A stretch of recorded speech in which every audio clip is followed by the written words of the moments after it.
तो चलिए सीधे आज की इस बेहद रोमांचक और रोंगटे खड़े कर देने वाली घटना की पड़ताल शुरू करते हैं। बेलवा गांव का वो रहस्य जिसने एक पूरे इलाके की नींद उड़ा दी थी। Haunted tea shop the Belwa village incident. ये सिर्फ एक नाम नहीं है, ये लालच, खौफ और किसी तरह जिंदा बचने की एक ऐसी सच्ची घटना है जिसे समझना सच में बेहद दिलचस्प होने वाला है। इस पूरे मामले के तार एक ऐसे गांव से जुड़े हैं जहां सूरज ढलते ही कब्रिस्तान जैसा सन्नाटा पसर जाता था। सबसे पहले एक बड़ा ही सीधा सा सवाल उठता है। जरा सोचिए, क्या कोई महज चंद पैसों के मुनाफे के लिए किसी सुनसान और भूतहा हवेली के ठीक बाहर चाय की दुकान लगाने की हिम्मत करेगा? आखिर कोई भी इंसान थोड़े से प्रॉफिट के लिए अपनी जान की बाजी क्यों लगाएगा? सच कहूं तो यही वो सवाल है जो इस पूरी घटना की नींव है। और जैसे जैसे हम इस कहानी में आगे बढ़ेंगे ना, ये सवाल और भी ज्यादा गहरा होता जाएगा। तो आइए इस रहस्य की गहराई में उतरते हैं। बेलवा गांव में एक कर्फ्यू जैसा माहौल रहता था। अब कर्फ्यू शब्द सुनकर लगता है जैसे पुलिस या सरकार का कोई ऑर्डर हो, है ना? पर नहीं, ये गांव वालों का खुद पर लगाया गया एक सख्त पहरा था। अलौकिक शक्तियों का यानी सुपरनैचुरल्स का खौफ इस कदर हावी था कि सूरज ढलते ही पूरा गांव अपने घरों में कैद हो जाता था। हालात इतने खराब थे कि अगर शाम को किसी का मीठा पान खाने का मन भी कर जाए तो बाहर निकलने का रिस्क लेने के बजाय लोग घर पर बनी सादी चीनी वाली रोटी खाकर ही काम चला लेते थे। बाहर कदम रखने का मतलब था सीधा मौत के मुंह में जाना। आखिर उस पुरानी हवेली में चल क्या रहा था? सच बताऊं तो वहां लगातार 3 बेहद खौफनाक चीजें घटित हो रही थी। पहली, उस हवेली से अक्सर किसी औरत के जोर जोर से रोने की डरावनी आवाजें आती थीं। दूसरी, बिल्कुल खाली पड़े कमरों से अचानक बर्तन बजने का शोर आने लगता था, जैसे वहां कोई रह रहा हो। और तीसरी, जो सबसे खतरनाक बात थी, गांव के लोग रहस्यमयी तरीके से हमेशा के लिए गायब होने लगे थे। ये सब कोई 1 या 2 दिन का किस्सा नहीं था। पिछले 1 साल से ये डरावना सिलसिला चल रहा था। अब यहां एक गजब का विरोधाभास यानी कॉन्ट्रास्ट देखने को मिलता है। एक तरफ तो हैं डरे सहमे गांव वाले जो खौफ के मारे रात में बाहर निकलने के नाम से ही कांपते हैं, और दूसरी तरफ हैं शंभू और मेघना। ये दोनों गांव में नए नए आए थे, बेरोजगार थे और किसी भी कीमत पर काम ढूंढना चाहते थे। उन्हें उम्मीद थी कि इस नए गांव में उनकी किस्मत पलट जाएगी, पर उन्हें इस बात का बिल्कुल अंदाजा नहीं था कि ये बेरोजगारी और पैसों की मजबूरी उन्हें कितने बड़े खतरे की तरफ ढकेल रही है। शंभू की सिचुएशन थोड़ा ध्यान से समझिए। उसका काम ढूंढने का दिन बेहद निराशाजनक रहा। सुबह सुबह वो पूरी उम्मीद के साथ बाजार और बस स्टॉप की खाक चाटता है। दोपहर आती है, भयंकर गर्मी और छिलछिलाती धूप होती है, पर काम नहीं मिलता। और फिर शाम ढलते ढलते थका हारा और निराश शंभू भटकते हुए उसी सुनसान और डरावनी हवेली के ठीक सामने पहुंच जाता है। मतलब ये उसकी वही हताशा और मजबूरी ही थी जो उसे सीधा उस खौफनाक जगह ले आई जहां कोई आने की हिम्मत भी नहीं करता था। और यहीं पर सबसे अजीब बात होती है, एक ऐसी चीज जो लॉजिक और साइंस के पूरी तरह बाहर थी। जरा इमेजिन कीजिए, एक बिल्कुल खाली घंघोर अंधेरी हवेली, वहां कोई इंसान नहीं रहता, पर वहां से एकदम ताजी बनी हुई मीठी चाय की महक आ रही थी। ये एक ऐसा एक्सपीरियंस था जो किसी के भी रोंगटे खड़े कर दे। एक ऐसी सुनसान जगह से चाय की खुशबू आना पक्का किसी बहुत बड़े खतरे का सिग्नल था। और फिर अचानक एकदम सन्नाटे को चीरते हुए एक आवाज गूंजी, चाय पियोगे? ठंडी हो जाएगी। ये हवेली के गहरे अंधेरे से आती हुई एक बेहद खौफनाक और खुरदुरी सी औरत की आवाज थी।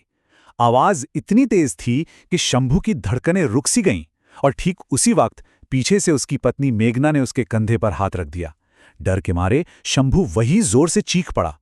अब यहां से मामला एक नया मोड़ लेता है, और मेघना का नजरिया देखना सच में बहुत दिलचस्प है।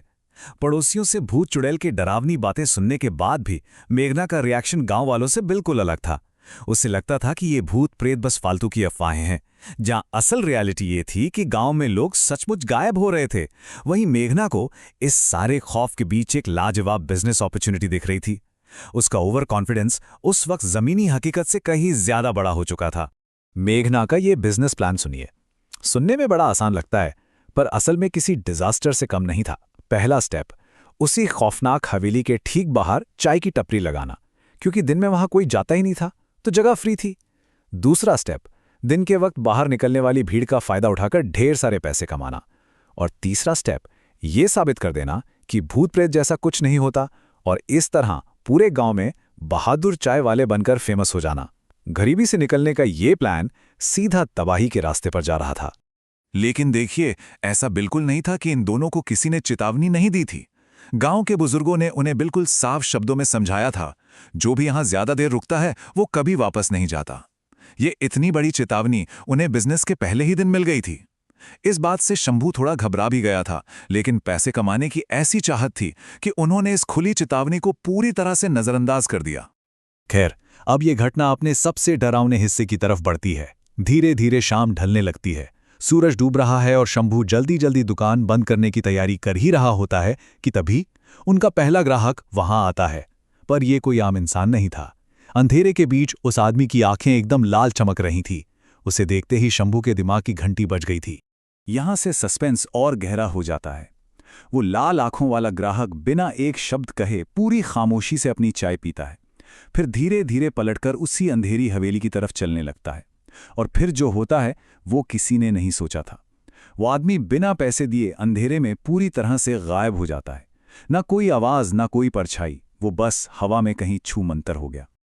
अब यहां इंसानी दिमाग का फर्क देखिए। मेघना का पूरा ध्यान सिर्फ इस बात पर अटका है कि ग्राहक बिना पैसे दिए चला गया। उसे अपने नुकसान पर भयंकर गुस्सा आ रहा है और वो शंभू को लापरवाही के ताने मार रही है। पर दूसरी तरफ शंभू की हालत खराब है। उसे समझ आ चुका है कि उसने अभी अभी अपनी आंखों के सामने किसी चीज को गायब होते देखा है। उसकी पारालौकिक यानी सुपरनैचुरल डर की लिमिट क्रॉस हो चुकी है और वो जानता है कि अब कुछ बहुत बुरा होने वाला है। पर बात यहीं खत्म होती तो क्या ही बात थी। गायब होने वाला वो आदमी अचानक से फिर उनके सामने प्रकट हो जाता है, और इस बार उसके साथ एक अजीब सी औरत भी थी। उन दोनों की ही आंखें लाल चमक रही थी और उनके चेहरे पर एक ऐसी अजीब सी डरावनी थकान थी जो किसी जिंदा इंसान के चेहरे पर हो ही नहीं सकती। अब रात के इस घुप अंधेरे में दो खौफनाक आकृतियां शंभू और मेहना के सामने चाय की मांग कर रही थी। और यही वो पल है जब सच्चाई पूरी तरह से खुलकर सामने आती है। एक ऐसी लाइन जिसने पूरी कहानी ही पलट दी। ये हवेली हमारी है और तुमने बिना हमसे पूछे यहां दुकान लगा ली। जैसे ही उस औरत ने ये कहा, शंभू के दिमाग में एक झटका सा लगा। उसे अचानक याद आया कि गांव वालों ने बताया था इस हवेली के मालिक पति पत्नी तो 1 साल पहले ही मर चुके हैं। मतलब जो लोग उनके सामने खड़े थे वो दरअसल इंसान थे ही नहीं। अगले ही पल जो नज़ारा उनके सामने था वो किसी की भी रूह कंपा दे। वो जो इंसानी रूप का भ्रम था ना, वो एकदम टूट जाता है। वो आदमी और औरत अचानक अपने असली रूप में आ जाते हैं, एक बेहद भयानक भूत और एक डरावनी चुड़ैल। हवेली के वो मरे हुए मालिक अब अपने असली राक्षसी रूप में उनके सामने थे और उनकी बातों से लग रहा था जैसे इतने दिनों बाद उन्हें कोई नया शिकार मिल गया हो। इस मौत के जाल से बच निकलने का सिर्फ एक ही रास्ता बचा था। जब इन शैतानी ताकतों ने आगे बढ़कर और चाय मांगी तो उस खौफ के बीच मेघना ने गजब की फुर्ती और सूझबूझ दिखाई। उसने सीधा वो खौलती हुई गर्म चाय का पूरा बर्तन उठाया और उन दोनों के ऊपर फेंक दिया। बिना एक भी पल गवाए शंभू और मेघना वहां से ऐसी तेज रफ्तार से भागे कि सीधा घर में घुसकर अंदर से कुंडी लगा ली। और जैसे ही अगली सुबह की पहली किरण निकली, उन्होंने हमेशा हमेशा के लिए वो गांव छोड़ दिया। अंत में ये पूरी घटना एक बहुत ही गहरा सवाल छोड़ जाती है। क्या पैसों की मजबूरी और प्रॉफिट कमाने की चाहत कभी इतनी बड़ी हो सकती है कि लोग सदियों पुरानी चेतावनियों और जमीनी हकीकत को ध्यान ही न दें? क्या कोई भी मुनाफा जिंदगी से बढ़कर हो सकता है?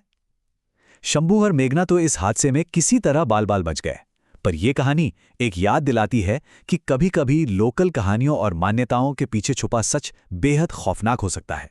इस बारे में जरा जरूर सोचिए।